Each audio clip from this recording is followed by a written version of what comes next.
So you're probably asking, what's up with the picture? Well, this is really important to me because in August of 2017, I met someone named Troy Baker. And if you know anything about video games, he's a voice actor. He's Joel in The Last of Us. We talked for a good 5 minutes. It felt like an hour, but we mostly just talked about acting and auditioning, nothing about video games at all. At the time, I was auditioning for a part in a production of The Christmas Carol, and the advice that he gave to me was priceless. But the best thing that he said to me, and the one thing that he wrote on this picture right here, was be brave enough to fail. And I'll be honest, there have been plenty of times when I haven't followed through with that advice. Change can be scary because there's risk of failure and nobody wants to fail. But when I look at this picture and I read these words, I have to remind myself that, yeah, I'm gonna have to risk the chance of failure. But hey, you've established a YouTube channel and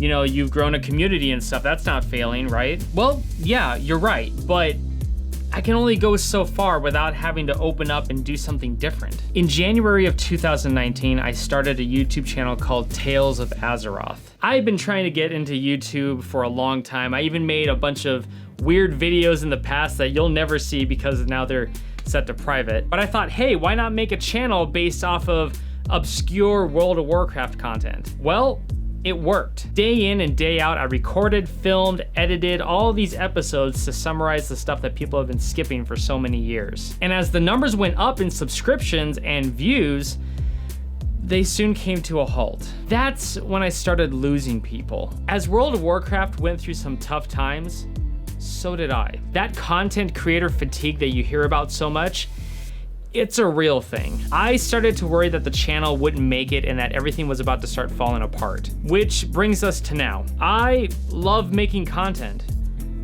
So what's the problem? Well, I want to reach out to a larger audience, and Tales of Azeroth is made for a very small niche group of people. A group of people that have supported me for the past year and a half, and I am so very grateful for each and every one of you. But this is where the channel needs to open up. And I can't only make lore videos because really it's not that popular. And when you make a bunch of really good content and you don't have people watching it, it's a bit disheartening. I love editing, I love gaming, I love fun things like computers and all that tech savvy stuff. I mean, my office is the ultimate geek getaway, and I would love nothing more than to make content based on those things. So that's where the phrase, be brave enough to fail, comes into play. Many of you, after seeing this, are probably gonna say, I'm here to see quest lore stuff, and you're gonna make less content based on that? I'm out. And if you're here just for that, I don't blame you for leaving the channel. Losing a subscriber is a form of failure for me, and I need to be brave enough to lose that person. It's rough, but I know what I want to do, and the first thing that needs to happen is to make Tales of Azeroth a segment of this channel. The next thing to do is to establish what this channel is about, and I feel like a name change is in order.